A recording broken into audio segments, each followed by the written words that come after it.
Sejam muito bem-vindos ao segundo episódio do LeveCast, onde o nosso objetivo aqui é desmistificar a saúde mental e mostrar que a vida pode e tem que ser leve. Para quem não me conhece, meu nome é Daiane Souza, sou terapeuta familiar e educadora parental. Trabalho com a metodologia TRG. Hoje nós estamos aqui com um tema muito importante e com um convidado também muito especial. O nosso tema de hoje é Mentes Cuidadas, Vidas Transformadas. Que seja janeiro o ano inteiro. Estamos hoje aqui com uma pessoa que não poderia ser outra pessoa melhor para falar do assunto, que é um especialista, Dr. Hugo Henrique, psiquiatra. Dr. Hugo, eu quero desde já agradecer por você ter aceito esse convite e me ajudar nessa missão, que é mostrar ao mundo que saúde mental é prioridade. Obrigado, Daiane, pela oportunidade. Obrigado a toda a equipe aqui do LeveCast, do iPolítica também. E dizer que é uma satisfação estar aqui e eu acho que são iniciativas importantes, como essa que está ocorrendo, a gente trazer ao conhecimento público a questão da saúde mental. Porque ainda é uma área estigmatizada, é uma área rotulada, e muita gente que está assistindo, que vai estar assistindo esse podcast, pode estar passando por algum sofrimento e tem nessa oportunidade, né, tem uma oportunidade de entender mais o que pode estar sentindo e procurar ajuda, que é o mais importante. Verdade. Deixa eu te entregar aqui uma lembrancinha do LeveCast. Muito obrigado. Abre aí para ver se gostou. Mostra aí pra gente. Já gostei mesmo antes de abrir aqui, ó. Saúde mental é prioridade, Dr. Hugo Henrique. Muito obrigado, viu? Gostei. Vou deixar aqui. Pronto. Doutor Henrique, vamos iniciar contando um pouquinho como foi que você escolheu essa área da psiquiatria, que é desafiadora, né? Trabalhar com saúde mental eu acho desafiador, né? Na minha área e na sua também. Conta um pouquinho pra gente como foi essa escolha, um pouquinho da sua história. Daiane, olha só, durante minha formação, né, no curso de medicina da UESC, eu inicialmente queria ser cirurgião. Sempre gostei dessa área cirúrgica e desde o segundo ano eu estou no hospital, digo segundo ano de curso, acompanhando cirurgiões e fazendo plantão e realmente me dediquei àquilo. Só que eu percebia um fenômeno que ocorria já naquele momento, mas que hoje eu acho que está ficando um pouco pior, que é a desumanização da medicina. Então as pessoas não ouviam as outras. Então eram atendimentos assim muito rápidos, atendimentos muito pontuais, e muitas vezes as pessoas elas tinham necessidade de conversar, elas tinham necessidade de desabafar. E eu sentia que faltava muito isso, mesmo na área clínica. E eu fui trabalhando isso durante a minha formação, cada vez mais, e entendendo que a conversa ela é terapêutica. Então, às vezes, o paciente vem com a dor, mas quando começa a conversar com o médico ali, aquilo ali já começa o tratamento desse paciente. E aí fui tomando gosto por aquilo, até que deixei a cirurgia de lado, por questões também pessoais, tive uma filha, constituí família e a rotina de cirurgião era um pouco mais pesada. E fui me apaixonando cada vez mais pela arte do falar e a arte do ouvir. Muito mais ouvir do que falar. E aí acabei indo para a área da psiquiatria. E assim, eu entendo também que a saúde mental, a psiquiatria, é uma área assim, que é injustiçada na medicina, porque as pessoas têm um preconceito muito grande. As pessoas elas não entendem que o cérebro também é um órgão que, além das funções orgânicas, também tem as funções emocionais.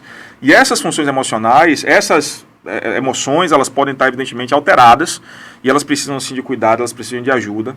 Então eu me coloquei ali no papel de militante ou de um cara ali que está lutando para desmistificar a saúde mental e ajudar cada vez mais as pessoas.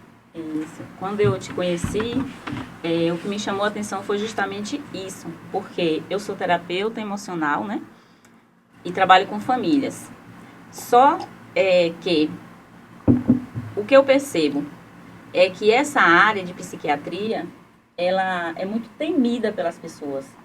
Porque as pessoas já têm na mente, vai receber uma receita e vai embora. E o pior, uma receita de um remédio que você vai tomar pro resto da vida. Eu acho que é até um pouco pior, viu, Dai? Porque assim, o pessoal já acha que o psiquiatra é um médico doido. De doido, né? E ele também acha que ele não é doido para ir no psiquiatra. Então, eu não sou doido. Quem vai no psiquiatra é doido e o psiquiatra, por sua vez, também é médico de doido que vai passar remédio de doido. Então, o preconceito, a psicofobia, ela já começa por aí. Verdade. Então, isso é uma barreira muito grande. Se você for observar, hoje o Brasil é o país com maior número de ansiosos do mundo, em termos populacionais, proporcionais. E aí você fala assim, sim, mas como é que é isso? A gente tem aí 19 milhões de brasileiros diagnosticados com ansiedade.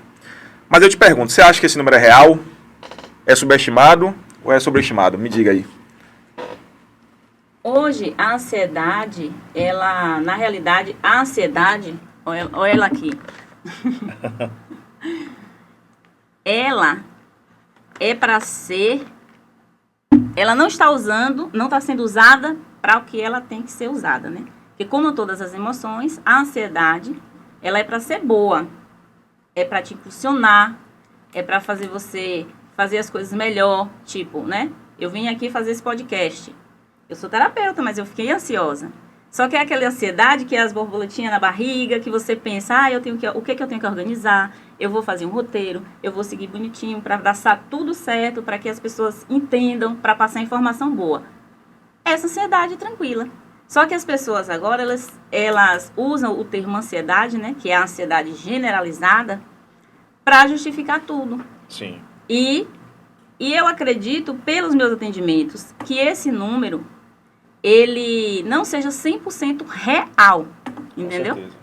O que tem muito, eu percebo, como você falou, foi muito interessante a sua fala inicial. O que as pessoas precisam é ser ouvidas, é falar. O que acontece hoje é que as pessoas não se falam mais, não comunicam mais, até dentro de casa. Então, o que acontece? Quando chega a primeira consulta, olha, a terapia que eu trabalho é uma metodologia diferente, é uma metodologia breve, que a gente trabalha com início, meio e fim. É um protocolo. Sim. Aí, no primeiro atendimento, eu não inicio o protocolo. Simplesmente eu só ouço o cliente e procuro saber como está a vida dele. E algumas orientações básicas, que ele vai sair dali, não vai gastar nenhum real e vai iniciar a fazer pequenos hábitos diários, que mais pra frente a gente vai falar um pouquinho. E a pessoa sai dali e já me manda uma mensagem, doutora, muito obrigada, eu já tô bem, eu sarei. E tem vezes que nem volta mais. Então, aí é onde a gente entra, né? No meu caso, a conscientização de fazer o processo do início ao fim. Porque, na realidade, a ansiedade, segundo a neurociência, psicanálise e os outros estudiosos, né? Ela é o quê? Ela vem de raízes. Todo mundo tem na mente que a ansiedade é porque eu estou pensando no futuro. Mas não é só isso. A ansiedade, ela vem de raízes muito profundas da infância, que vem de quê? Superproteção ou falta de proteção. Esses dois itens vão levar a criança, o adolescente e o adulto a ser ansioso. Porque se você é muito protegido na infância, você cresce em um ambiente de alerta. Você vive em alerta ali, eu não posso fazer nada, que a minha mãe vai brigar, o meu pai não vai deixar, eu não posso sair para brincar com o amiguinho, senão a minha mãe não deixa, porque a minha mãe tem medo que aconteça alguma coisa comigo. Ou então a falta de proteção, né? Um ambiente com brigas, separações, abusos. E isso tudo leva à ansiedade generalizada. Então, acho que eu respondi a pergunta. Estendi um pouquinho porque esse termo, eu trouxe até um dado também da OMS falando justamente sobre isso. No mundo, 1 em cada 8 pessoas vive com algum tipo de transtorno mental. Segundo dados da Organização Mundial de Saúde, quase 60% dos casos eles são de ansiedade e depressão, sendo 31% ansiedade e 28% depressão. E essas condições cresceram muito, né, depois da Covid. Aqui fala em cerca de 26% a 28%. É o que a gente chama de quarta onda da Covid, né? A gente teve a terceira onda, a quarta onda, ela não tem, assim, previsão. Ela vai continuar por muito tempo, porque são os impactos mentais. Em relação ao dado que eu te falei, eu acho que está subestimado. Por que subestimado? Porque esses 18,3, vamos aproximar para 19 milhões de pessoas que buscaram ajuda médica, que foram diagnosticadas, que entraram na estatística, é justamente só quem buscou ajuda médica. Tem uma turma muito grande que não buscou ajuda médica, que vive com ansiedade, consegue funcionar ali, mas sofrendo, mas sem dormir, com irritabilidade, nervosismo, em sofrimento mesmo, né? Então, normaliza isso. Exatamente. Em relação ao que você falou, também é importante essa questão da infância, e eu gosto de falar de 3 situações, né? A genética é muito importante, então tem pacientes que têm ali um senso de urgência maior, a questão familiar, então tem famílias ali que têm uma sensibilidade a ameaças maior, um senso de urgência também, então às vezes o paciente ele já nasce num ambiente ansioso e acha que aquilo ali é um padrão. Então ele cresce com aquele padrão de preocupação excessiva, de tensão, aquela coisa toda. E tem também as situações ambientais. O que seriam as situações ambientais? Uma perda financeira, a perda de um emprego, a perda de um ente querido, enfim, coisas da vida, né, que podem se tornar ali um gatilho para desenvolver a ansiedade, levando, claro, em consideração o fator genético, o fator familiar, então famílias que superprotegem. Então aquela criança às vezes não passou por dificuldade nenhuma, não se adapta, não sabe, o pai não vai estar ali para sempre para proteger.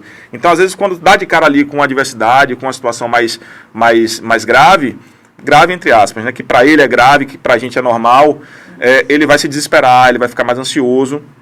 E também a questão de criações muito rígidas também.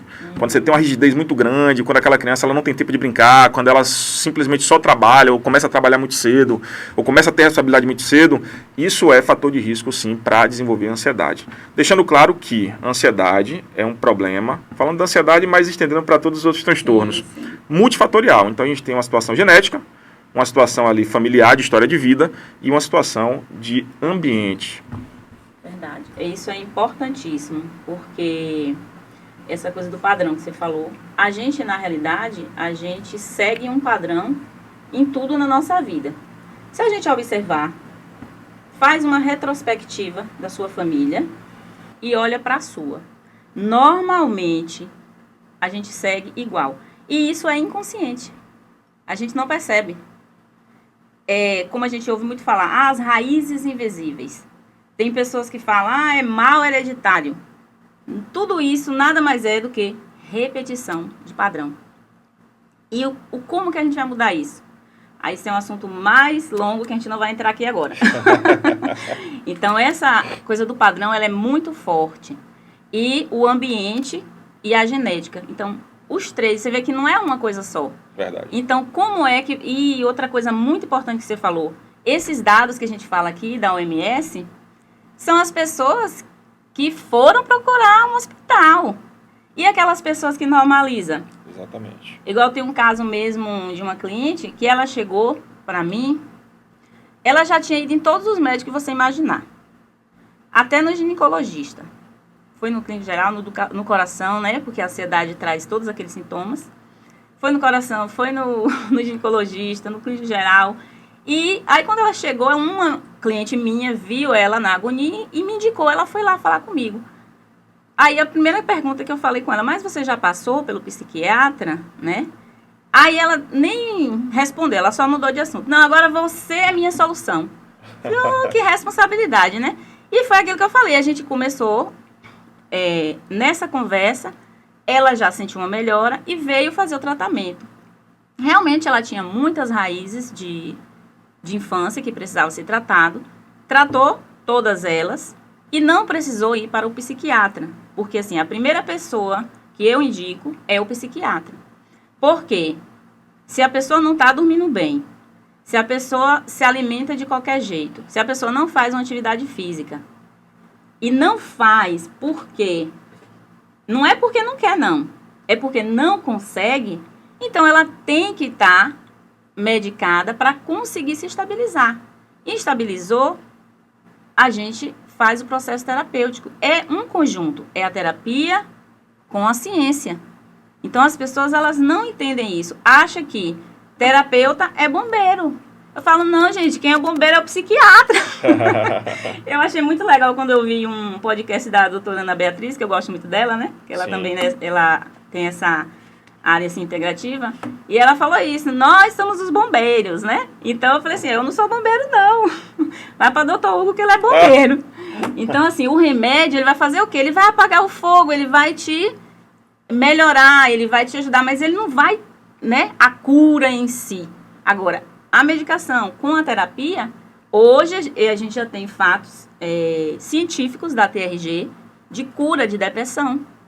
E todos os pacientes que vêm para mim, eles se curam mesmo, entendeu? Sim. Depressão, ansiedade, pânico, medos, fobias, traumas, tudo isso. Então, assim, mas é eu sozinha? Não. Sou eu, o psiquiatra, o cliente, principalmente, que é o primeiro cliente, a fé, que a pessoa tem que ter em primeiro lugar. Verdade. Eu trabalho, assim, 3 pilares. Primeiro Deus, segundo eu, depois o outro.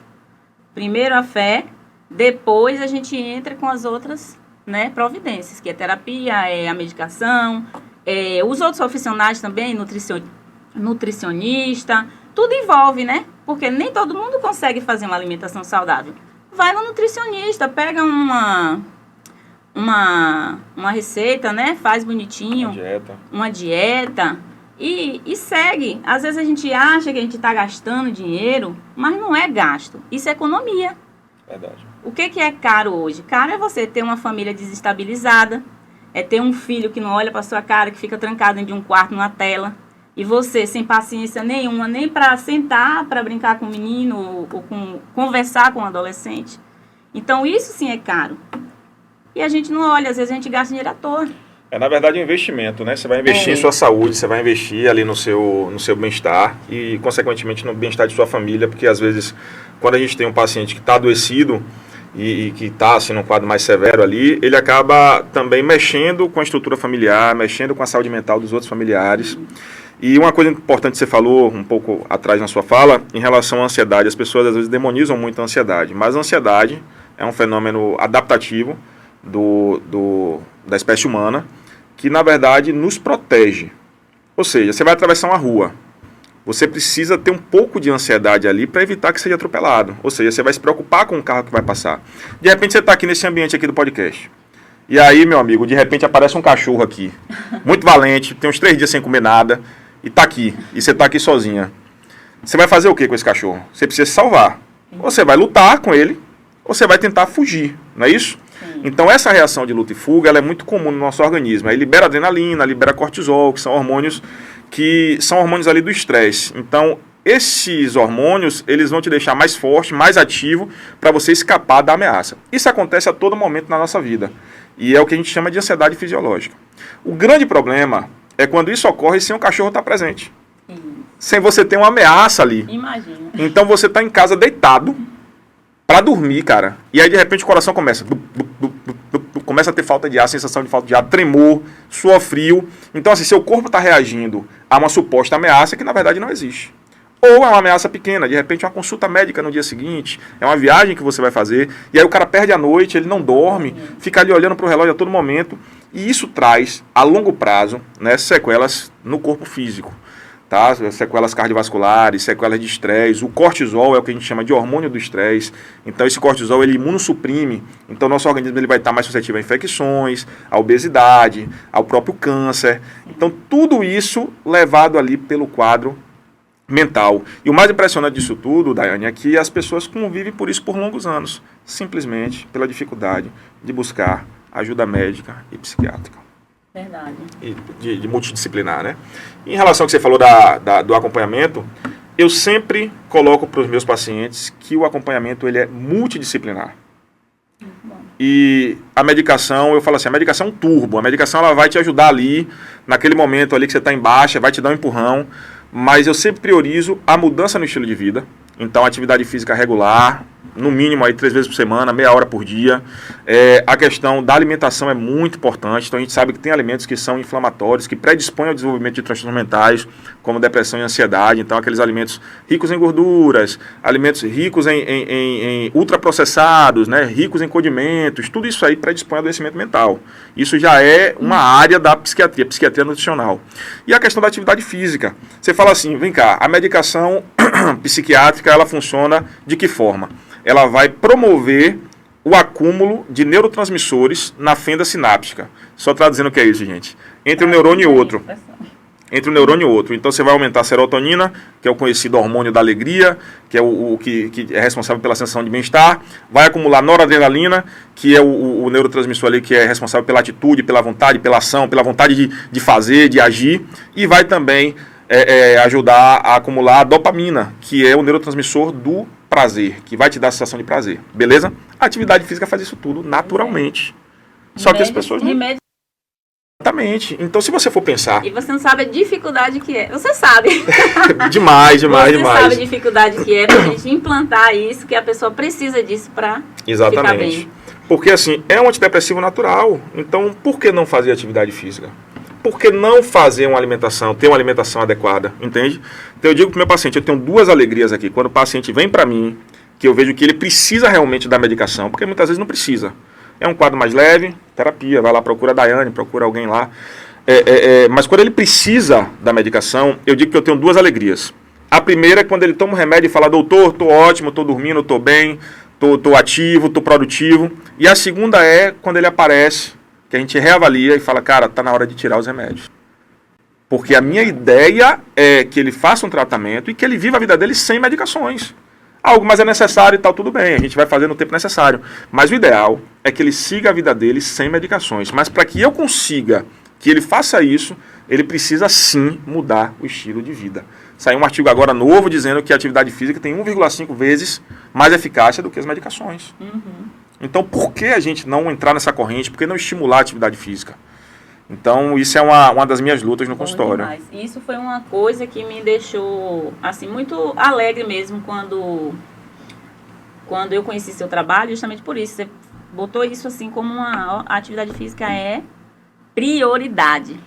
Você falou isso, eu falei, olha, esse é dos meus. Às vezes você fala com o paciente ali, faça atividade física. Fica parecendo que é o conselho médico, que é coisa de revista, não coisa de... Não, eu estou exigindo, cara, que você faça atividade física, porque a atividade física, ela faz parte do tratamento. Não é simplesmente prescrever a medicação. Olha uma coisa, falando de remédios gratuitos, né? O abraço, ele aumenta o nível, né? De ocitocina, de dopamina, muito... Eu não estou com o dado certinho aqui, mas é uma coisa que a gente deixou de fazer muitas vezes por causa da pandemia. E pode perceber que depois da pandemia tudo piorou. Então, assim, as pessoas se afastaram mais, as pessoas não se abraçam mais. Dentro de casa mesmo, quando a gente fala dentro de casa, eu falo muito dentro de casa porque eu trabalho com famílias, então eu vou estar sempre ali. Eu tenho assim... Família é a nossa base. Então, a gente precisa o quê? Cuidar primeiro da gente, da nossa família, para depois olhar para os outros, né? Então, você tem um filho. Praticamente não vê o filho, principalmente adolescente, que hoje as pessoas reclamam, falam assim, não é adolescência, é aborrecência. Não é, gente. Imagine um adolescente que ele está ali, naquela fase, por quê? Eu vou explicar rapidinho essa parte do cérebro, que é muito importante, principalmente para quem tem filho. O nosso cérebro, ele é dividido praticamente, basicamente em três partes, né? Que é essa parte da frente, que é o córtex pré-frontal, aqui embaixo, no meio, que tem o límbico, e embaixo tem o inconsciente. Um adolescente, ele não tem essa parte toda do cérebro formada. Essa parte, ela só vai estar totalmente formada. Em média, saiu a última reportagem que eu vi, foi 24 a 26 anos, que era 21. Aí aumentou agora, que já descobriram que é 24 até 26. Então, imagine, um adolescente que só tem, utiliza a parte do cérebro, que é luta e fuga, que é a parte do inconsciente, que é o cérebro reptiliano, né, que a gente fala, e o das emoções, que é o límbico. Ele só está utilizando ali emoção, luta e fuga. Ele não tem essa parte de raciocínio lógico, de fazer tudo certinho, na hora certa. E, além disso, ainda vem o quê? A puberdade, hormônios. Imagine uma criança com esse turbilhão de coisas e um adulto querendo que ele faça tudo perfeito e racionalmente, se ele não tem essa parte racional. Aí é onde entra a dificuldade também de os pais quererem levar o filho para terapia. E quando a gente fala que o espelho é o pai e a mãe. Eles normalmente não querem aceitar. Então, assim, não adianta eu tratar um adolescente e a família não olhar para ela. Porque é a mesma coisa eu pegar um peixinho em uma água suja e colocar na água limpa. E depois pegar aquela água suja e jogar de novo no aquário. Então vai o quê? Vai sujar novamente. Então, assim, essa questão de saúde mental, ela vem de base. Então, assim, a gente precisa olhar isso hoje que a gente tem conhecimento. A gente não está aqui procurando culpados, procurando julgar ninguém, porque lá na nossa família, na nossa base, eles não tinham o conhecimento que a gente tem hoje, eles não tinham a internet que a gente pode usar para o bom, né? Tudo tem seu lado bom, né? Uns usam para o bom e outros usam para o ruim. Eu mesma adorei as coisas do online, porque assim, eu faço tudo online, eu atendo online, eu estudo online, então isso é muito importante. Agora, tem gente que está destruindo as suas vidas online, inclusive com vícios, que também é tratável, né, doutor? Queria até que você falasse um pouquinho sobre isso, vícios de jogos, de bebida, de drogas, pornografia. Exatamente. Mas antes, eu queria ampliar um pouco do que você falou. Você falou que o abraço é uma terapia, é terapêutico, realmente. A gente tem aumento de hormônios como dopamina, ocitocina, que são hormônios que geram bem-estar, que geram prazer. E isso ajuda muito no tratamento, no manejo de transtornos mentais. E você me falou também que a questão do abraço diminuiu depois da pandemia. Não foi isso? Concordo. E acrescento a isso que você falou também o fenômeno digital.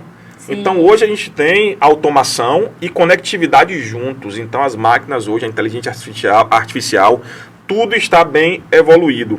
Então a tecnologia ela aproxima e ao mesmo tempo afasta. O que acontece? A criança está lá no quarto, no jogo online, ou então conversando na rede social, o pai chega também, pega esse celular, todo mundo almoça ali com o celular na mão, e essas pessoas não conversam, essas pessoas não se abraçam, essas pessoas elas não interagem, simplesmente por conta desse aporte digital. Aí vem a inteligência artificial, aqueles avatares, aquelas pessoas que são criadas de maneira artificial, e isso começou a ter impacto na vida das pessoas. Vou te falar por quê. A gente tem Alexia, a gente tem aquele avatar lá da Magazine Luiza, a gente tem, enfim. E as pessoas começaram a se relacionar. Cada dia aparece um, agora tá fazendo um para cada um. Mas o incrível é o seguinte, que as pessoas começaram a se apaixonar por esses avatares, se relacionar com eles. E nos Estados Unidos teve um caso de suicídio de um adolescente que a mãe está atribuindo esse suicídio à relação com a inteligência artificial. Então, assim, nós estamos tão afastados, nós estamos tão solitários, que começamos, por conta desse aporte tecnológico, que começamos também a nos apegar à inteligência artificial. Ou seja, a pessoas que não existem, a pessoas que são criadas. Nos Estados Unidos, mas eu tenho um caso aqui mesmo, não aqui em Itabuna, né? Foi uma cliente de São Paulo, que me ligou falando que justamente a questão de ia precisar internar a filha, porque ela estava sendo... fugiu a palavra, por alguém na rede social, assediada, aliciada, e essa pessoa pedia para ela fazer coisas que ela já estava até se cortando. Tudo que a pessoa pedia lá, ela fazia. Então foi uma coisa assim, já estava ela e a prima, ela teve que internar as duas para poder fazer o tratamento lá na clínica. É isso. Isso tem a ver também com a vigilância dos pais. Tipo assim, qual é o conteúdo que meu filho está tendo acesso na internet? Será que eu tenho noção? Eu tenho esse controle? Se meu filho ainda é um adolescente, ainda está em formação, eu preciso ver o que é que ele está vendo, porque ele é uma presa fácil, ele é vulnerável ali para bandidos como esse. A gente pode considerar um bandido, para poder aliciar, para poder direcionar e fazer coisas que não se deveria fazer. Em relação aos vícios. O vício, o jogo, a pornografia, enfim, a própria alimentação de maneira compulsiva, a bebida, eles agem, a cocaína, outras drogas, agem em uma região do cérebro com a produção de um neurotransmissor chamado dopamina. Falei para você que a dopamina é um neurotransmissor do prazer. Então o que acontece? Você usou cocaína, ou teve ali acesso a uma pornografia, ou sei lá, a um jogo... esse do Tigrinho, o Bet Nacional, o Cassino, enfim, que isso é uma coisa também que eu vou comentar daqui a pouco. Antigamente, você tinha barreira física, o cara tinha que ir no cassino. Aqui não tem um cassino, só tem Salvador, eu tinha que ir em Salvador, então era mais difícil. Hoje não. O cassino hoje está no celular. né? Então é muito mais fácil. Mas vamos lá, voltando ao raciocínio. Então você faz aquilo para você ter uma descarga de dopamina e sentir prazer. Só que muitas vezes você está em sofrimento mental ou está passando por alguma dificuldade e aí esse sofrimento volta, porque a dopamina acaba, vai embora ali, fez o efeito dela, vai embora. E aí você faz o quê? Mais dopamina. E aí eu vou lá e jogo de novo. Ou então eu assisto mais um vídeo pornô, ou então eu uso mais droga. Enfim, então isso começa a ser um ciclo e virar uma bola de neve. Prazer momentâneo. Tive prazer, voltei ao sofrimento, vou em busca de mais prazer, voltei ao sofrimento e assim você vai. Só que, à medida que o tempo vai passando, você começa a ficar mais insensível a essas descargas de dopamina. E aí você tenta buscar mais e mais. Então, cada vez mais. Se eu usava aqui uma quantidade de cocaína, eu vou ter que usar uma quantidade maior para ter o mesmo prazer que eu tinha quando eu comecei a usar. E aí vai. E aí você vai tendo tolerância, dependência e também abstinência. Quando a gente tira a cocaína, o jogo ou a pornografia, esse paciente ele pode desenvolver sintomas de abstinência por conta desse sistema de recompensa com o uso da dopamina. Então, hoje, a gente tem, sim, um perfil de pacientes que são viciados em jogos em apostas online, que são viciados em cassino, que já perderam casa, já perderam bens, entendeu? Então eu trato isso hoje no consultório. Pacientes que são viciados em pornografia, em jogo, de maneira geral, certo? Então é um mal da atualidade. Explica um pouquinho como é feito esse tratamento, doutor, em relação a esses vícios. Entra cigarro também, né? Cigarro Bebidas. também. Fala um pouquinho como é. A pessoa está... ele nunca vai dizer, né, que está com vício ou é viciado. Muitas vezes alguns ainda resistem. Por exemplo, a família tem um caso em casa. Qual a indicação? Se essa pessoa não aceita que é viciado. Explica um pouquinho como é o tratamento, até para, se alguém tiver com esse problema em casa, saber como lidar com isso. O primeiro passo é que o paciente entenda que é uma necessidade e que ele precisa de tratamento. Quando isso não ocorre, boa parte das vezes, aí é um problema grande para se resolver, porque às vezes é um paciente adulto. Então, para você interferir na vida de um paciente adulto, já é mais difícil.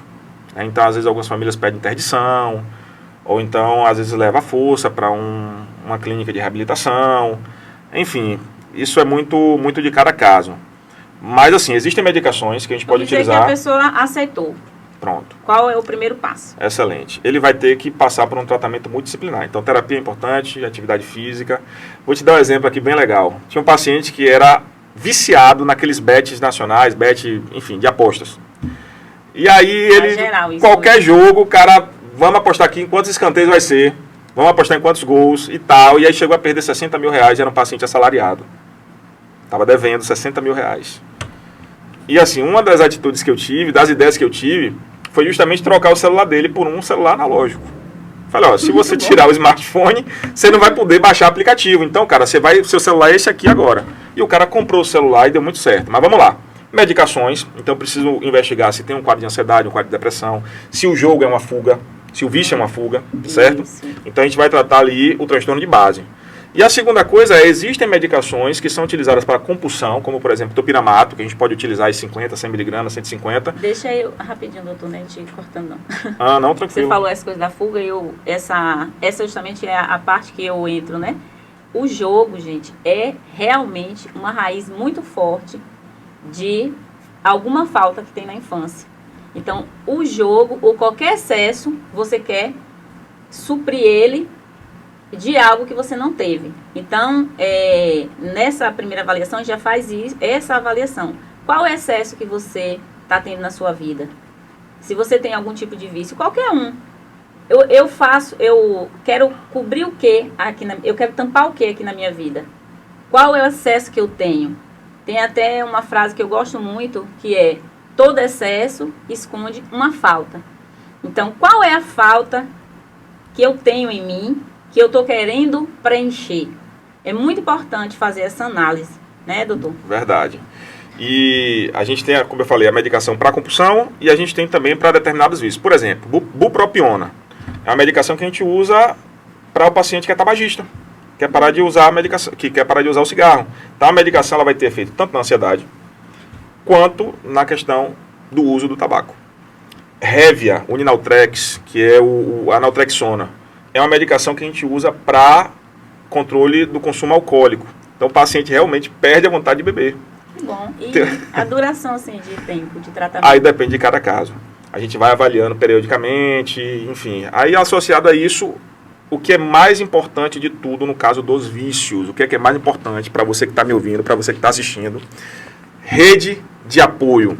Esse paciente ele precisa ter uma família que o apoie, que dê suporte a ele, que não deixe ele recair, que dê rotina, que esteja vigilante para que esse paciente, junto com o tratamento médico, ele tenha sucesso ali na terapêutica. Então não adianta o paciente vir sozinho. Eu preciso ter uma abordagem familiar, eu preciso envolver a família nesse contexto para que esse paciente consiga se libertar do vício. Se a família não está junto, as chances da gente conseguir ter sucesso, elas são pequenas. Então, muitas vezes, para que a gente não recorra a um internamento, eu preciso ter suporte familiar. Porque, assim, o cara é viciado em álcool. E ele vai sair de casa para trabalhar. E do lado da casa dele tem um barzinho. E tem um amigo dele que comia água com ele há um tempo atrás. E aí o cara fala, João, e aí, rapaz, vamos tomar uma? Então, para o cara que está fazendo tratamento, que tem uma sensibilidade maior, que tem uma vulnerabilidade, ele vai tomar uma. Não é isso? Concorda comigo? Então, a gente precisa ter uma família vigilante para poder ajudar esse paciente. A rede familiar, a rede de apoio, ela é importantíssima. No tratamento terapêutico eu trabalho muito isso também, porque entra tudo, né? A autoestima da pessoa que está ali baixa. E o que acontece quando ele não tem esse apoio? E na maioria das vezes, as pessoas não encaram como um vício, como uma doença. Acha que é falta do que fazer, é falta de Deus, é descaração, se ele quiser ele para, ou se ela quiser ela para. Mas, gente, não é assim. Qualquer vício, quando a pessoa não consegue parar, precisa de tratamento. E é onde entra a medicação para estabilizar, para poder fazer o... Você falou a palavra agora e falhou aqui. Para você ter o tempo, né, de... Me lembrei a palavra. Que fica em média 4 meses de abstinência, né? Para sair da abstinência. Precisa desse tempo para sair da abstinência. Você precisa parar esse tempo. Por exemplo, no processo terapêutico, com a TRG, a gente só começa a trabalhar depois que a pessoa tiver 4 meses fora do vício. Porque naquele período de abstinência, a gente não consegue, porque ele tem uma chance muito grande de acontecer o que você falou. Vai na esquina, tem um amigo. Ou dentro de casa mesmo, sabe que a pessoa está parando de beber, ao invés de tirar toda a bebida, aí chega final de semana, ele que está parando, eu não tô, entendeu? Então não tem muitas vezes não tem aquela compreensão que o vício, qualquer um deles, é uma doença e tem tratamento. Verdade. E muitas vezes você fica batendo naquela tecla achando que não é um tratamento e sofrendo com isso, porque sofre todo mundo, sofre filho, sofre mulher, sofre marido, sofre os familiares, porque, como você falou, hoje começa um vício, hoje é um sintoma, amanhã já começa a sentir todos os sintomas no corpo, e o corpo vai mostrando, começa com uma aceleração, daqui a pouco já vi muitas outras, insônia, é tudo, e vem muito mais além, né?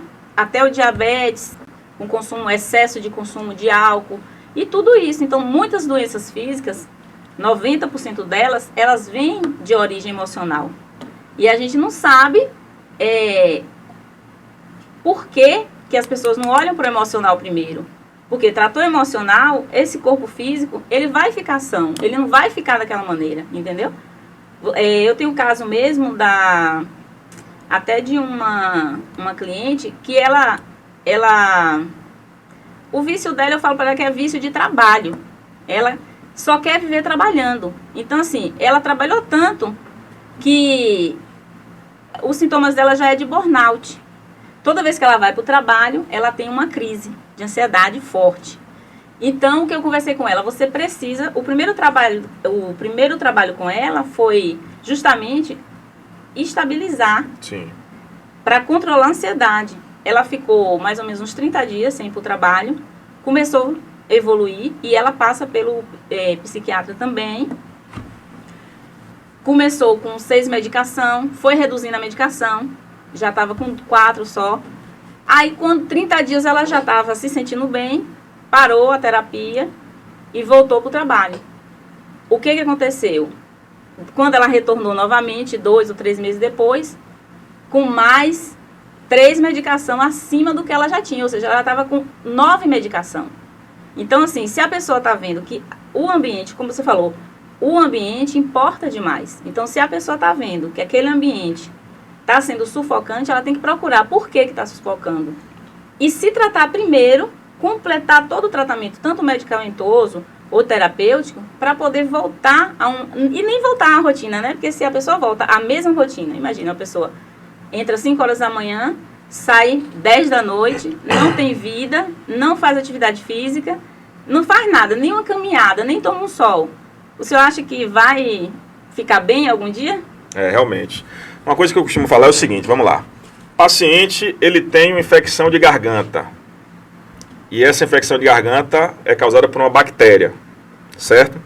E ele vai no hospital passar por um tratamento, para falar com o médico que está com dor de garganta e tal. O médico vai e passa dipirona. Ele está com febre. A dipirona trata a febre, mas não trata a bactéria que está causando a febre. Eu costumo falar isso para meus pacientes. Então, assim, você está no ambiente tóxico de trabalho. Um ambiente onde seu chefe abusa de você, onde você tem uma rotina muito pesada, onde você faz várias funções, onde você não tem autonomia. E aí você adoece, desenvolve um burnout, ou uma ansiedade, ou até o próprio estresse crônico, enfim. E aí você vai no consultório e você vai ser prescrito ali com a sertralina, com a fluoxetina e uma medicação para dormir, porque você não dorme, principalmente quando é de domingo para segunda e você sabe que você vai começar a trabalhar. Eu falo para o paciente o seguinte: tu vai ter que resolver a situação do trabalho, porque senão tu vai tomar remédio pro resto da vida. Ou melhora a relação dentro do trabalho, ou deixa o trabalho. Algo mais eu não posso deixar, então você tem que chamar seu chefe, você tem que chamar seu supervisor, e você precisa melhorar a sua relação dentro do trabalho. Porque se você não melhora, e você está sofrendo por conta do trabalho, você vai ter que tomar remédio por um longo período. E a ideia do tratamento não é essa, porque o tratamento vai ser paliativo. A gente precisa de um tratamento efetivo. Não quer que está causando esse sofrimento mental, é o trabalho. Então, ou eu mudo minha relação com o meu chefe, com meus colegas de trabalho, ou eu deixo o trabalho. Uma outra coisa, Daiane, que você falou interessante é o seguinte: pelo fato dos transtornos psiquiátricos eles terem ali uma manifestação através de mudanças psíquicas ou mudanças de comportamento, as pessoas tendem a dizer que isso é fraqueza, que isso é falta de força de vontade e que isso é falta de oração ou falta de Deus. A gente viu agora recentemente um vídeo do padre Fábio de Mello dizendo que estava tendo uma recaída da depressão. Então a gente tem uma fala de um religioso, de um padre, que admite publicamente que está tendo a recaída de uma depressão. Aí a gente teve também o caso de Marcelo Rossi, outro padre, também foi diagnosticado com depressão no passado, se recuperou, ficou muito magro, se recuperou. Então, assim, as pessoas precisam entender que a fé é importante, concordo, eu sempre falo com o paciente, quando vai no consultório, procura saber qual é a crença e fortaleça essa fé. Eu acho que a motivação é importante, mas acima de tudo, os transtornos mentais, eles precisam ser encarados como quadros de saúde. E não simplesmente serem rotulados, serem estigmatizados e colocar a culpa ali no paciente que está sofrendo, que está sendo ali vítima daquele quadro de saúde. Então, assim, a gente sabe que tudo é importante, mas eu acho que o preconceito, em muitos casos, ele é pior do que o próprio transtorno. Verdade, o preconceito é muito grande nessa área. Inclusive, as pessoas têm vergonha até de falar que está fazendo terapia, que foi no psiquiatra. E isso é muito ruim, porque quanto mais você fala, mais normaliza, entendeu? E quanto mais você esconde, menos é falado. Então, assim, se a gente precisa lutar para isso, então por que a gente não fala mesmo? Eu vou fazer terapia é vida, entendeu? Para mim, a terapia foi, assim, salvação da minha vida. Porque quando eu conheci essa terapia, eu fui tratar de um luto. Outra coisa é que as pessoas não encaram como uma coisa que pode ser tratada e que tem que ser tratada. O luto. O luto, ele não é para ser eterno. O luto não é sofrimento para a vida toda. O luto é o quê? Saudade no seu coração. Vai ter aquelas etapas, as fases difíceis? Vai vir o sofrimento, vai vir a fase em que você não entende, a depressão do luto, mas tem que passar. Se não passar, vem. Quem assistiu o primeiro Levecast, a gente fala sobre isso lá, a história do Zezinho, que o caso ele contou a história dele, foi luto. E quem não assistiu, assiste, que vale super a pena mesmo, porque tá muita informação boa em relação ao luto. Então, são coisas que a gente tá, assim, normalizando. Eu falo por mim, porque eu normalizava isso tudo. Eu era uma pessoa altamente ansiosa, nervosa. Pra mim, assim, não podia falar nada, que eu já queria explodir. E quando eu perdi meu pai, aí isso tudo intensificou. Foi quando eu comecei a procurar ajuda, porque aí eu falei, não, isso não deve ser normal. E outras coisas, né? Não saber dizer um não viver o seu sonho, querer viver o sonho do outro, não dar valor a você, não tirar tempo para você, sempre priorizar as outras pessoas. Então, isso tudo são coisas que são tratáveis, né? Então, a gente precisa, sim, ter em mente, o nosso corpo, ele é projetado para quê? Para ser um corpo são e feliz. Se tá diferente disso, não é normal não, gente. Tá diferente disso, tem que cuidar. Aí tem que olhar o que eu tenho que cuidar do quê? Será que é dos meus hábitos? Será que é do meu ambiente? Será que esse nervoso não é um transtorno? Será que eu não tenho que passar por um psiquiatra? Será que eu não tenho que fazer terapia? Porque assim, hoje eu falo, terapia é para todo mundo. Quem acha que não precisa, são aqueles que mais precisam. Então assim, terapia é para você reconstruir o que está desconstruído, entendeu? E uma pergunta que eu quero que você responda aqui, doutor, foi até do Instagram. A diferença de neurologista para psiquiatra. Quando é que eu devo ir no neurologista e quando eu devo ir no psiquiatra? Depois você me responde, você vai complementar aí, né? Não, posso responder agora. Olha só, o psiquiatra ele vai cuidar dos transtornos mentais. Então, depressão, ansiedade, transtorno bipolar, esquizofrenia, as psicoses de maneira geral, enfim, o luto patológico, que é aquele luto que se estende ali por pelo menos 6 meses. O neurologista ele vai cuidar da parte mais orgânica do cérebro. Vamos lá, o psiquiatra cuidaria da questão das emoções e o neurologista da parte mais orgânica. Por exemplo, o paciente teve um AVC, o paciente tem uma cefaleia intensa, uma enxaqueca, então isso precisa ser investigado. O paciente teve alguma paralisia, o paciente tem um quadro convulsivo, isso é para o neurologista. Agora existem transtornos neuropsiquiátricos que podem ser tratados tanto pelo neurologista quanto pelo psiquiatra. Eu costumo muito falar da questão da psiquiatria infantil, onde a gente tem autismo, TDAH, que são os transtornos do neurodesenvolvimento. Então isso pode ser tratado pelo neuropediatra, pelo neurologista infantil ou pelo psiquiatra infantil. Às vezes o paciente tem um quadro de Alzheimer que cursa com agitação, com delírio, com depressão ou com ansiedade. Isso pode ser tratado por ambos os profissionais. Parkinson também, isso pode ser tratado por ambos os profissionais. Paciente que tem crises convulsivas, ele tem uma maior chance de desenvolver outros transtornos psiquiátricos, mais do que a população em geral. Então, o psiquiatra também trata esse paciente, ou o neurologista também trata esse paciente. Então, o psiquiatra ele trata das funções emocionais e o neurologista trata das funções mais orgânicas do cérebro. O grande problema é que as pessoas, muitas vezes, acham que as funções emocionais alteradas são questões do neurologista. E aí vão para o neurologista. Claro que existem excelentes profissionais neurologistas e que vão tratar aquilo ali, mas eles buscam muitas vezes uma causa orgânica para uma tristeza, por exemplo. Então o cara vou fazer uma ressonância. E na ressonância vai dizer porque eu estou triste.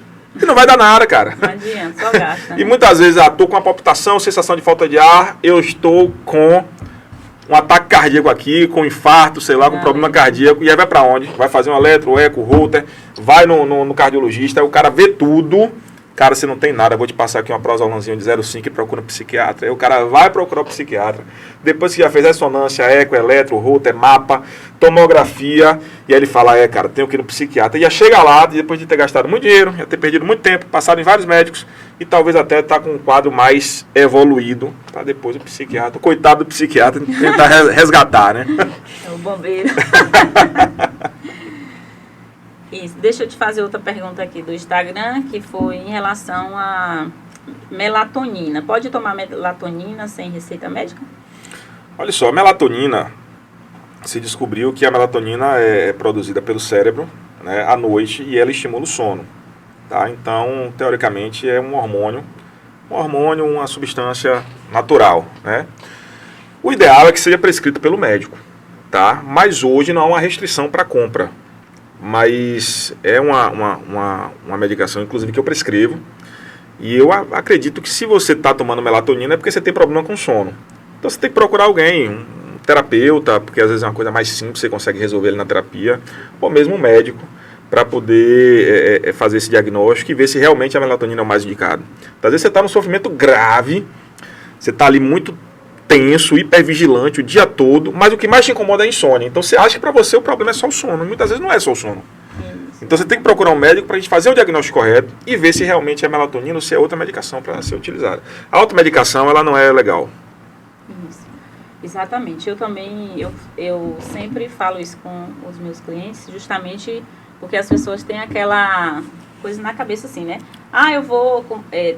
A minha mãe toma um clonazepam e ela dorme bem. Aí hoje eu não estou bem, eu vou e tomo um. Entendeu? Isso são casos de consultório. Ou então, eu estou tomando melatonina que está me fazendo dormir. Então, assim, é o que eu reforço o que você falou. Se você tem problemas com insônia, procure o médico psiquiatra ou mesmo o terapeuta, porque a gente vai fazer uma análise desse sono. Esse sono pode ser algo que precisa ser tratado e pode ser também aqueles hábitos, né, que a gente não está... A higiene do sono, que ajuda muito também. Então, assim, por mais que a melatonina seja um hormônio natural, né, a gente já tem ele. Então, assim, nós temos tudo no nosso corpo.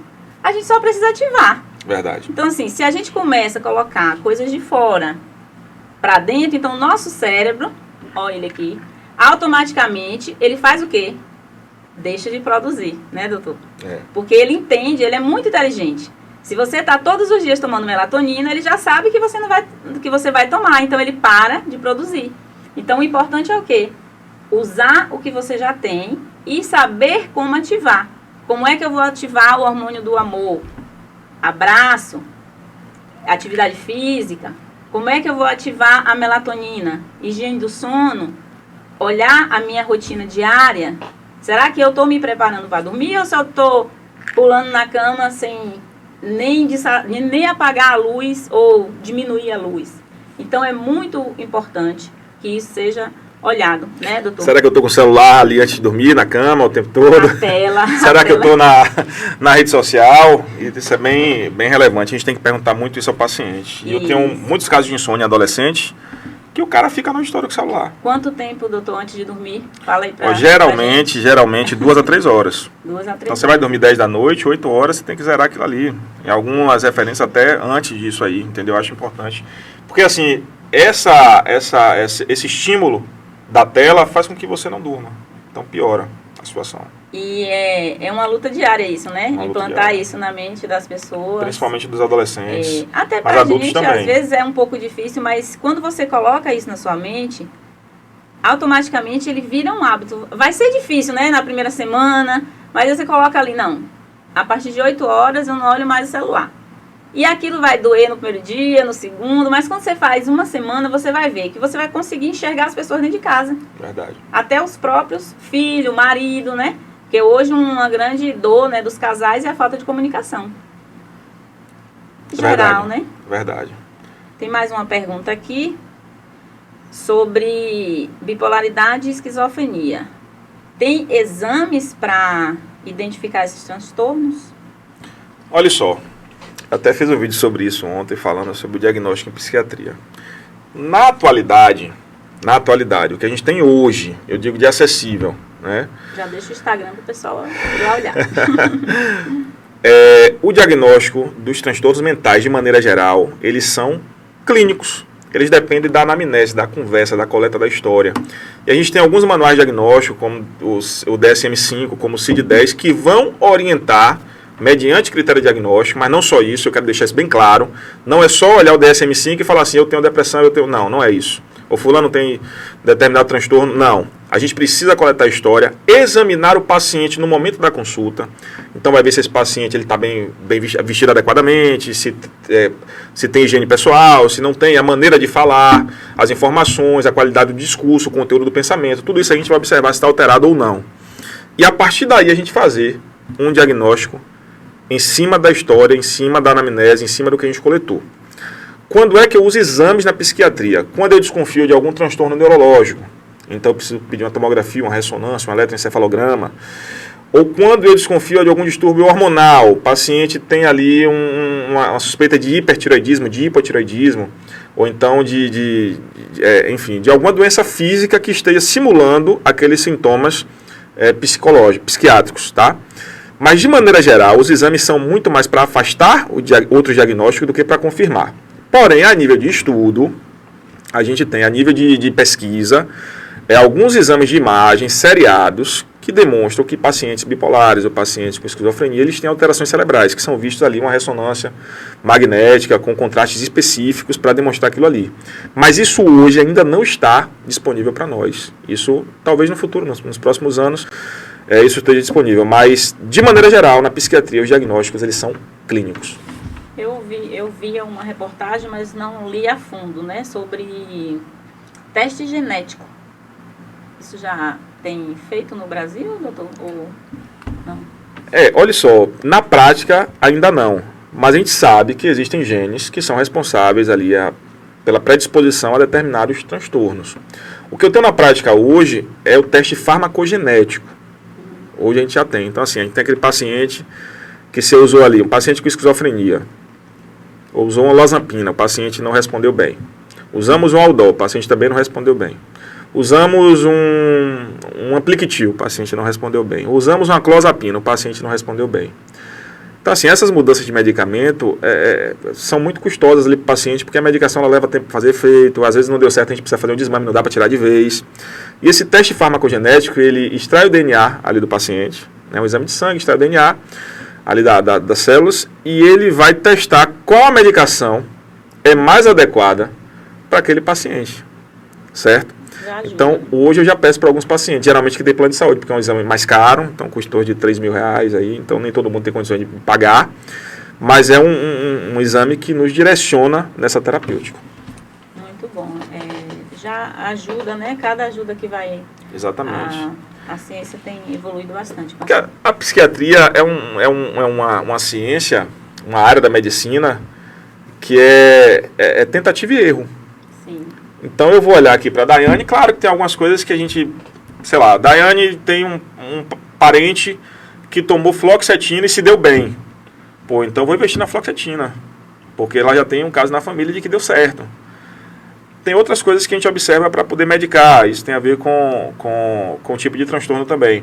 Mas eu vou usar a fluoxetina em você e não sei se vai dar certo. Eu vou ter que esperar para ver se vai fazer efeito, não, vou aumentar a dose. Então isso leva tempo. Então o paciente que está em sofrimento mental, que está ali com um transtorno ativo, severo, isso é muito ruim. Porque demora, eu tenho que esperar de 15 a 21 dias para esperar o efeito, para depois ver se deu certo ou não, aí vou ter que aumentar a dose, comecei com a dose mínima, vou ter que ir para uma dose maior, uma dose média, máxima.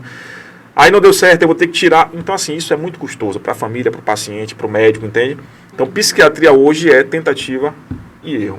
E acerto também, né? Sim, com certeza.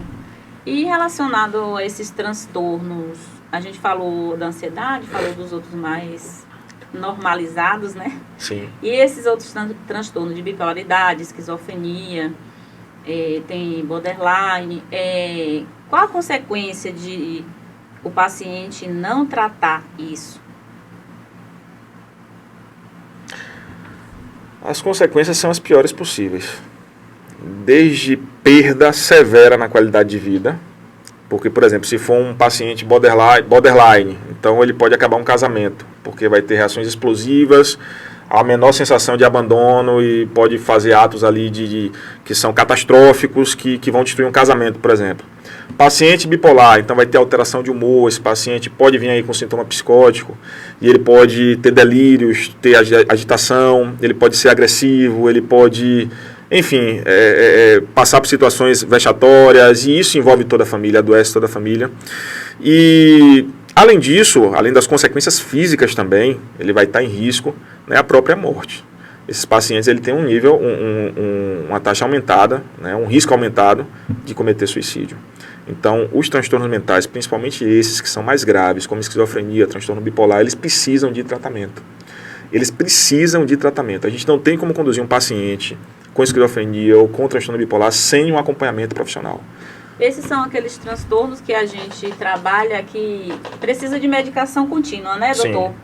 Assim como, assim, uma coisa que é também discriminado, que as pessoas não levam tão a sério isso. É tomar uma medicação continuada, igual como você falou, né?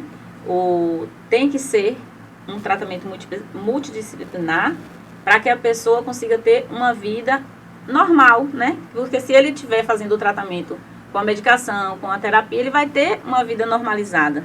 Agora, se ele para isso tudo, ele acaba não tendo essa vida, né, que ele pode ter e trazendo consequências muito piores.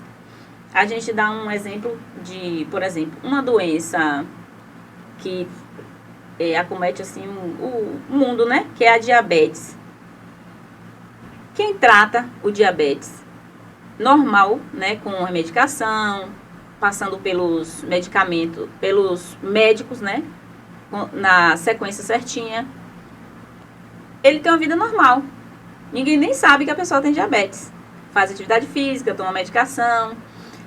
Já, se ele não trata, ele vai ter o quê? Consequências, né? Até físicas, de perder um membro e até vir levar à morte mesmo. A mesma coisa a questão dos transtornos. Tem pessoas que acham que só porque tem um diagnóstico de bipolaridade, esquizofrenia, borderline, eles se definem como aquele diagnóstico e às vezes não aceita, né? Você tem isso muito lá nos seus atendimentos? A não aceitação? Demais. Além da não aceitação, a gente tem uma barreira com a medicação. As pessoas falam, pô, tarja preta, não quero tomar não, nem traga, doutor, que eu não quero, não vou tomar tarja preta. Mas a tarja preta, ele tem sua indicação. Não é para todos os pacientes, a psiquiatria evoluiu muito, as medicações hoje, elas são medicações com baixo perfil de efeito colateral, medicações em que o paciente geralmente se adapta bem, e medicações que, a depender do transtorno, a gente vai tratar ali por tempo determinado e vai conseguir retirar sem risco de dependência, sem risco de tolerância, sem risco de abstinência. Então eu costumo explicar muito isso. E aí, se eu uso um exemplo interessante, eu quase que uso esse exemplo, mas uso mais da pressão alta, né? Todo mundo tem pressão alta, a maioria das pessoas ali desenvolve pressão alta. O cara toma ali a losartana, de manhã e de noite, com hidroclorotiazida, tá tudo certo. Se você não toma o remédio de pressão, o que é que vai acontecer? A pressão vai subir, você pode ter um infarto, pode ter AVC, pode morrer. Não é isso? Então, por que, cara, se tu tem um transtorno bipolar, se tu tem esquizofrenia, se tu tem uma depressão, se tu tem ansiedade, toma a medicação diariamente e vive tua vida normal. Isso. Costumo dizer, o cérebro, como qualquer outro órgão, pode adoecer. Você não adoece do coração, não adoece do estômago, não adoece dos rins. O cérebro também pode adoecer, então você tem que tratar isso, você tem que passar pelo médico, você tem que passar pelo terapeuta, você tem que fazer atividade física, você tem que ter uma alimentação adequada e você tem sim que fazer o uso da medicação. E não esqueça, se você está sendo acompanhado por um médico, o médico é responsável, tenha certeza que você está no caminho certo. Eu sempre falo para meus pacientes, não vou deixar você ficar viciado em remédio nenhum. Esses remédios eles não viciam, a gente tem responsabilidade com isso.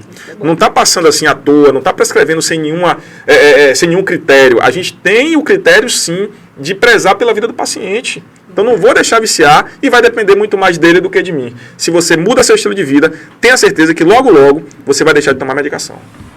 Isso é muito bom, essa visão é ótima, porque as pessoas generalizam isso também.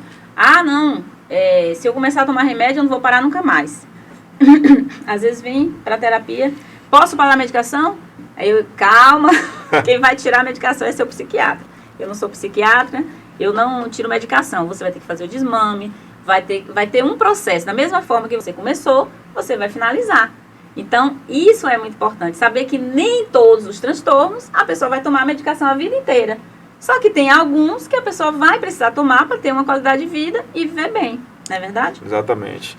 E assim, ó, Daiane, o cara que tem medo de tomar medicação é o mesmo cara que está sem dormir, que vai ali no balconista da farmácia e pede, cara, me dá um remédio para dormir. Aí o cara vai lhe dar um diazepam. E aí o cara começa a tomar o diazepam. E o diazepam é um remédio gostoso, pô. É um remédio bom. Porque você fica relaxado, você dorme bem. Fica parecendo que é um remédio dos deuses. E aí você fala, poxa, ontem eu dormi bem, hoje eu vou tomar de novo. E aí toma, e assim sucessivamente. E aí lá na frente, meu irmão, um comprimido já não faz mais efeito, você tem que tomar 2, depois você tem que tomar 3. E se você ficar sem tomar, você entra no consultório arrastado, ou vai pro farmacêutico arrastado, pro balconista arrastado, pedindo aquela receita. Então assim, isso pode acontecer. É diferente quando você procura um médico. Porque aí eu vou saber se você tem indicação de tomar o diazepam ou não, tem outras medicações para usar, e se tiver indicação a gente vai tomar por um determinado período, porque depois desse período você pode ficar viciado, você pode ter dependência, intolerância e abstinência. Então é importante passar pelo médico, sempre buscar ajuda médica profissional. Pronto, deixa eu só fazer essa pergunta para a gente finalizar, doutor. O papo está muito bom, senão a gente fica aqui o dia todo, hein? Falar de saúde mental é isso. Verdade. O estresse crônico pode evoluir para transtornos mentais graves se não tratado? Como que o estresse crônico pode evoluir para transtornos mentais graves se não tratado?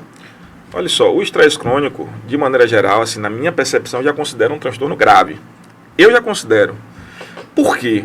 Porque, repare, se você está estressado, você tem mudanças corporais, você tem uma produção exagerada de adrenalina, você tem uma produção exagerada de cortisol, você tem uma alteração ali nas suas taxas hormonais. E o que é que o cortisol vai fazer? Vai baixar seu sistema imunológico, vai deixar seu corpo desprotegido, você pode desenvolver um câncer, você pode desenvolver infecções repetidas e assim por diante. O que é que a adrenalina faz no nosso organismo? Faz vasoconstrição, o vaso fica apertadinho. Aí depois dilatado, depois aperta e assim por diante. Aumenta os batimentos cardíacos. Chega um momento que seu sistema cardiovascular, ele cansa de fazer isso, velho.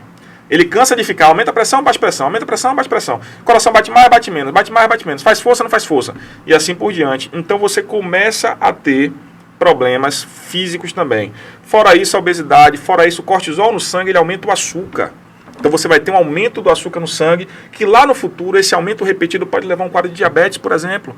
Então repare só, você pode desenvolver pressão alta ou qualquer quadro cardiovascular, você pode desenvolver diabetes, você pode desenvolver câncer e você pode desenvolver obesidade. Tudo isso aí por conta do estresse crônico. Fora isso, você tem insônia, você pode ter tristeza, irritabilidade, nervosismo, e isso sim é uma porta de entrada para o desenvolvimento de quadros como ansiedade, depressão ou até mesmo de outros como a esquizofrenia. A gente sabe que 1% da população pode desenvolver esquizofrenia. Então, um quadro mental anterior como estresse crônico, claro, pode ser uma porta de entrada sim, para que você desenvolva um transtorno considerado assim mais grave, né, no sentido de que a gente está falando aqui. Sim. Eu estudei na psicossomática que na realidade a gente tem todas as doenças no nosso DNA.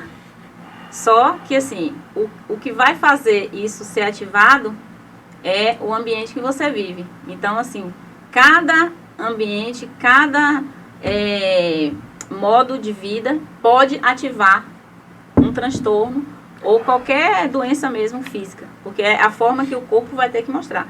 Quanto maior o estresse, maior a traumatização, o transtorno vai ser mais grave. E começa sempre dos pequenos, né? Começa com insônia, com dor de cabeça, com aquele nó na garganta, e aquilo vai aumentando. Aí vem a ansiedade, toda depressão, pânico, e aí vai subindo, né? A tendência é sempre, é uma escadinha, né? A tendência é piorar. É piorar se não for tratado. Doutor, deixa uma mensagem aí para o pessoal. Deu para perceber que psiquiatra não é médico de doido. Acho que deu para entender um pouco que saúde mental é prioridade. Deixa uma mensagem para as pessoas, né? Para que a gente possa fortalecer essa corrente. Para quem está ouvindo, quem está precisando de ajuda, para quem está em sofrimento psíquico, o que eu quero que você entenda é que o cérebro, ele também adoece. As emoções, elas também podem adoecer. Então você pode ter uma vida melhor, você pode ter qualidade de vida, mas você precisa procurar ajuda. E eu não digo só de buscar o psiquiatra, buscar o terapeuta, não. Conversa com o seu familiar, fala com seu irmão, com seu pai, com seu tio, com sua mãe, se abre. E depois sim, claro, se for necessário buscar uma ajuda familiar, eu acho que já começa em casa.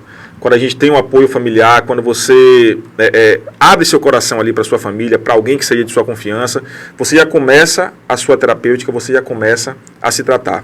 E se for necessário passar para um médico, tenha certeza que, claro, né, se for um médico responsável, ele vai te explicar tudo direitinho, ele tem responsabilidade com sua vida, tem responsabilidade com seu transtorno, com o momento que você está passando.